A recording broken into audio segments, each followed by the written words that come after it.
घ्या. सावित्री बघा सत्यवानाची वाट बघत बसली. वटपौर्णिमेला वडाच्या झाडाला प्रदक्षिणा घालत नवऱ्याच्या दीर्घायुष्यासाठी प्रार्थना करणारी टिपिकल गृहिणी. चूल आणि मूल अशा संस्कारात वाढलेली. सामान्य आणि अशिक्षित खेडवळ मुलीशी माझं कसं काय जमणार? आमच्यात इतकी विषमता आहे की आम्हाला एकमेकांपासून मिळालाच तर फक्त मनस्तापच मिळणार आहे. बाबा पण हट्टालाच पेटले. सरळ इथेच घेऊन आले मुलीला. माझ्या मतांचा कोणी विचारच केला नाही तर मग मी काहीच्या मनाचा विचार करू? बसते रात्रभर तर बसू दे. I don't care.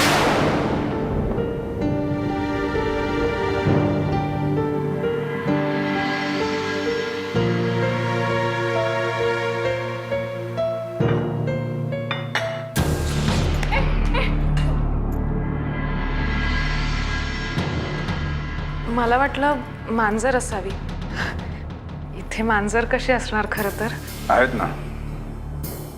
मांजरी नसायला काय झालं? झोप लागली होती. दिवसभर कामाच्या रगाड्यात थकायला होतच. माशा वेळी विश्रांती करायची ना आतमध्ये. नाही, जेवण व्हायचं होतं ना. पण आणि तशीही तुम्ही आल्याशिवाय मला झोप लागलीच नसती. मी जेवण गरम करते, तुम्ही हातपाय तोंड धुवा. मला भूक नाहीये. पण मी तुमच्या आवडीची भाजी केली. भूक नाहीये मला, कळतंय का?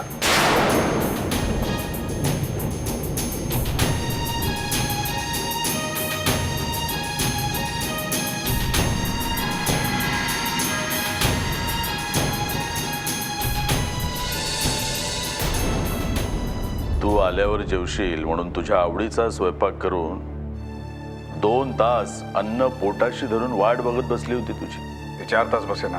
I don't care. मला भूकच नव्हती. अरे पण तू हेही विचारू शकला असतास ना की तू जेवलीस का उपाशीच आहेस. म्हणजे विद्या उपाशीच बसली आहे. तुझ्या आधी कसं जेवणार ती? आली. हरिदासाची कथा मूळ पदावर आली. नवऱ्यापूर्वी जेवून घ्यायला काय प्रॉब्लेम आहे? का बायको आहे म्हणून ताण दुख नाही तिला? भूक लागली जेवून घ्यावं. झोप आली झोपावं. जे अगदी नैसर्गिक आहे, स्वाभाविक आहे, ते करावं माणसाने. बायको म्हणे चंदनासारखी झिजते नवऱ्यासाठी, वाट बघते. का पण? विद्याने जेवून घ्यायला हरकतच नव्हती. उलट मला आनंदच झाला असता. अरे पण नवरा म्हणजे धनी असली. प्लीज बाबा. म्हणजे मालक नोकर असा अर्थ लावतो ना आपण नवरा बायकोच्या संबंधाचा. नाही. बायाची दासी, पुरुषाची सावली, वृक्षाच्या आधारे वाढणारी वेल अशी दुष्ण लावून आपण स्त्रीच्या आत्मसन्मानाला ठेचून काढतो. हा समाज किती लज्जास्पद आणि अपमानास्पद गोष्ट आहे की स्त्रीचं अस्तित्वच आपण स्वीकारू शकत नाही. का वागवतो आपण असं स्त्रीला?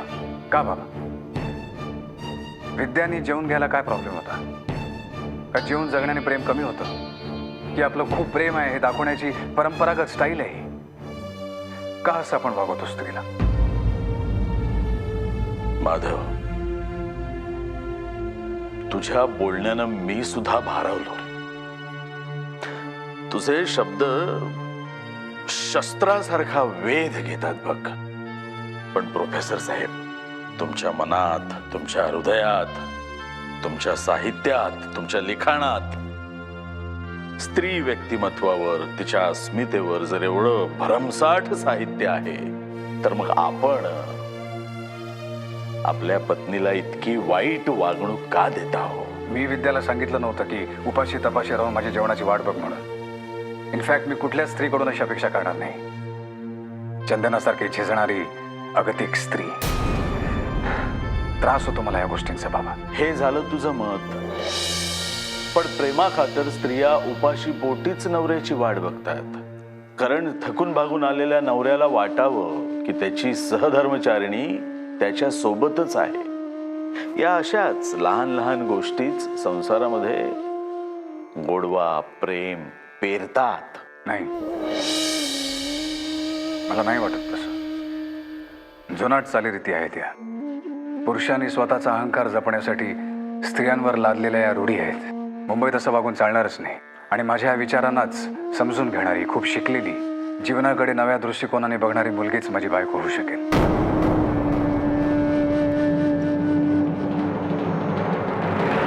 मला पायाची दासी नकोय, की असल्या पुरातन रूढी जपणारी मुलगी माझी बायको म्हणून नकोय. माझी बायको म्हणजे माझी सखी असावी, माझी प्रेयसी असावी, माझी मैत्रीण असावी, सुशिक्षित आणि संस्कारित.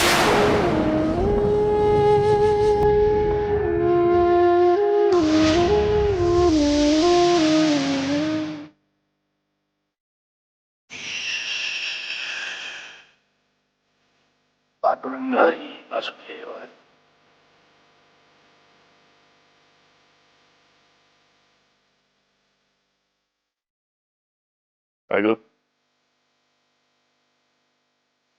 झोप येत नाहीये ना? नाही हो.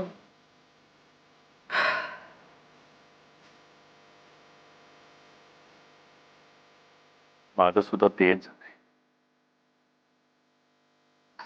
सारखा असा भास होतोय की विद्या इथेच कुठेतरी आसपास आहे, म्हणजे देवाशी जपाला बसले किंवा तिथे खिडकीत मनातले मनात नवऱ्याच्या बोलवण्याची वाट बघते. खरंच मोठ्या धीराची आणि सहनशील हो माझी विद्या. कधी कोणाला रागवली नाही, कोणाबद्दल काही तक्रार केली नाही. काय चाललं असेल हो आता? जेवण झाली असतील ना तिकडे?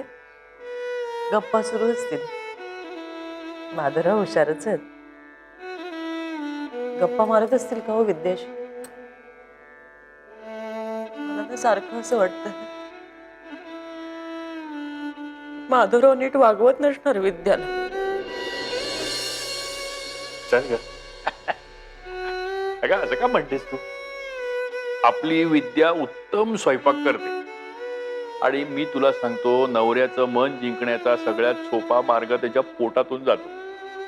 खरंय. पण तरी वाटतं अभ्यंकर असे अचानकच घेऊन गेले ना तिला. काय वाटलं असेल माधवरावांना? राग आला असेल का? म्हणजे असं जबरदस्तीने काय बायको गळ्यात बांधली असं नसेल वाटलं ना? तू म्हणजे ना, अगं असा विचार करू नये ग. नेहमी चांगला विचार करावा. मला तरी असं वाटतं की माधवराव विद्याचा स्वीकार नक्की करते. बघ तू.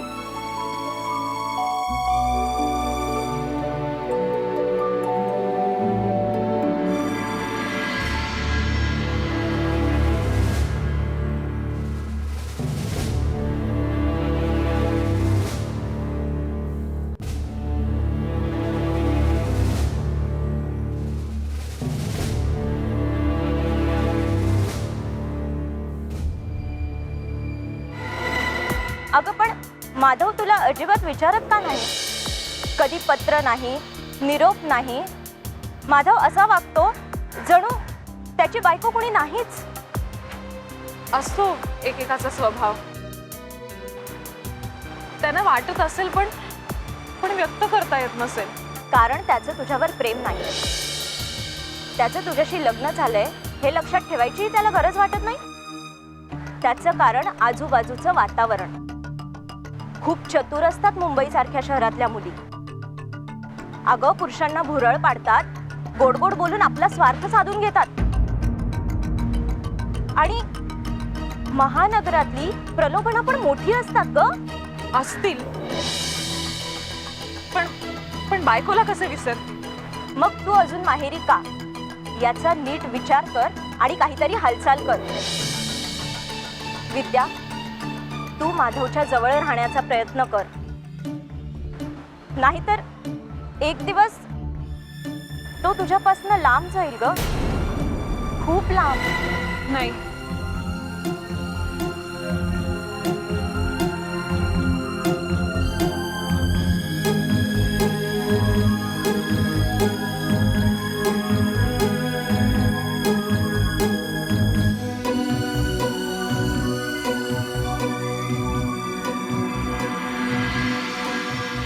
खरंच मी भाग्यवान आहे.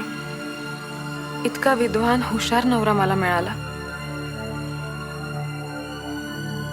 पण बायको म्हणून त्यांनी माझा अजून स्वीकार कुठे केलाय? पाहुण्यांचं स्वागत करावं तितक्याच औपचारिकतेने ह्यांनी मला बघितलं.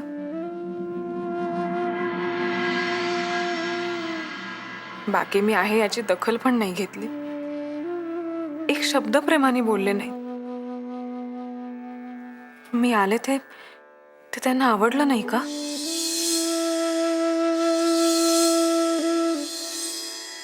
की माझ्यावर राग आहे? दुसरं काही कारण तर नसेल ना? तुम्हाला का त्रास देतोय अविनाश? मी तुला त्रास देतोय? अगं उलट माझ्या मनात तुझ्याबद्दल खूप प्रेम आहे ग, आपुलकी आहे. त्याची काही गरज नाही. गरज? तुझी गरज नाहीये त्या प्रोफेसर माधवला. बायको आहेस ना तू त्याची, मग मुंबईला नाही घेऊन गेला तुला? तुझा त्याच्याशी काय संबंध? काय संबंध? अगं माझा जीव खूप तुटतो का तुझ्याकडे बघून, तुझी अशी फसगत होताना पाहून. अगं तुला कसं कळत नाही, ज्याला आपल्या जन्मदात्या बापाचं काही नाही, ज्याला आपल्या सख्ख्या बहिणीचं काही नाही, तो तुझी काळजी कशाला करेल ग? सांग ना. तुला काय ह्याची काळजी? या एवढं सांगतो तरी मला उलट प्रश्न विचारते, मला का त्याची काळजी? अगं मलाच काळजी ना, कारण मला तुझ्याबद्दल खूप वाटतं ग. जीव तुटतो माझा तुझ्याकडे बघितलं की. तुला माहितीये तुझ्या मागे लोक काय बोलतात तुझ्याबद्दल? नवऱ्याने टाकली असं म्हणतात, नवऱ्याने टाकली आहे. खूप त्रास होतो का हे ऐकताना? खोटं आहे हे. हे कशाला मला विसरतील? मी लग्नाची बायको आहे त्यांची. लग्नाची बायको?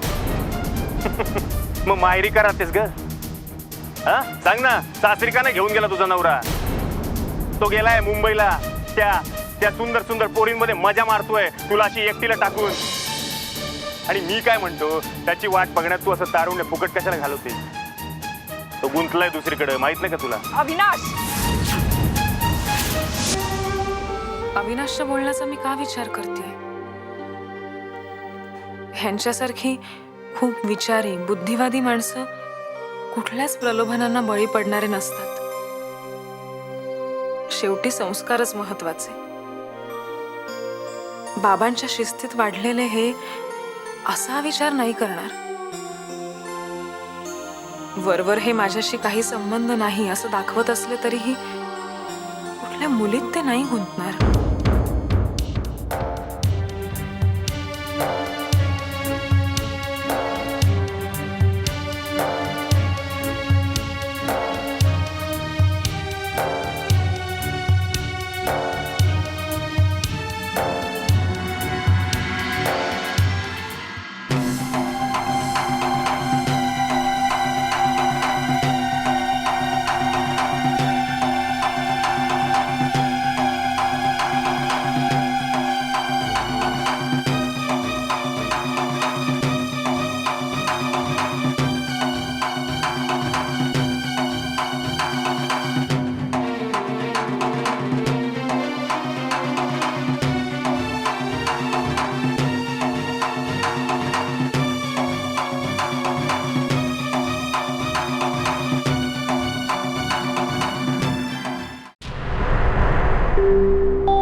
किती अपमानास्पद वागणूक देत आहेत.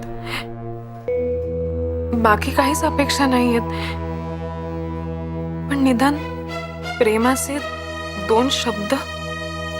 एक शब्द बोलणार नाही मी काही बोलवायला आलो नव्हतो. बोलवण्याची गरज होती का? माझ्या नवऱ्याचं घर म्हणजे माझंच घर. मी हक्काने येणारच ना. देवा ब्राह्मणांच्या समक्ष लग्न झालंय. ते लग्न म्हणजे उपहास होता. वडीलधाऱ्यांनी त्यांच्या मर्जीप्रमाणे वागवलं आम्हाला. लग्न म्हणजे काय हे तेव्हा कळत देखील नव्हतं. आज ते सत्य पचवणं खूप कठीण जाते. जे झालं त्यात माधवची नव्हती तशी माझी पण चूक नव्हती. मग मला शिक्षा का? बेडरूमच्या बाहेर पण जाता येत नाही. बाबांना कळलं तर खूप वाईट वाटेल त्यांना. बाबांना काही वाटो, मी माझा निर्णय बदलणार नाही.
अलार्मऐवजी शंखनाद ऐकू येणार.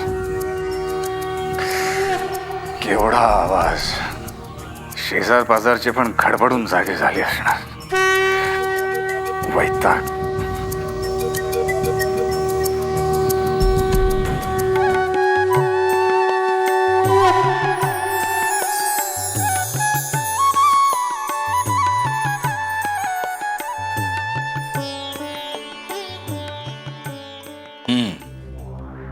प्रोफेसर महाराजांची सकाळ झाली की नाही अजून?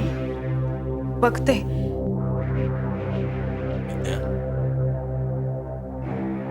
इकडे बघ. इकडे बघ म्हणतोय ना विद्या. काय झालं? कुठे काय? रात्रभर झोप झाली नाही बरोबर की झोपलीच नाहीस? डोळे हे असे रडून रडून सुचलेत का? नाही अहो, उलट गावाकडे 4 वाजताच उठून नदीवरनं पाणी आणायची सवय आहे ना. इथे तसलं काहीच नाही, म्हणून जास्तच झोप लागली. झोप झाली नाही तरीही डोळे सुचतात. बाबा बाबा आपण ठरवलंय ना की वेळ द्यायला लागणारच. खरंय बेटा, पण आता मलाच अपराधी असल्यासारखं वाटायला लागलंय. केवळ माझ्यामुळेच तुझ्यावर ही परिस्थिती आली. असं का म्हणता? जे काही केलं तुम्ही ते काहीतरी चांगलं व्हावं याच इच्छेने ना. सगळं सुरळीत होईल. तुम्ही जप आणि पूजा करून घ्या. मी बघते हे उठलेत का.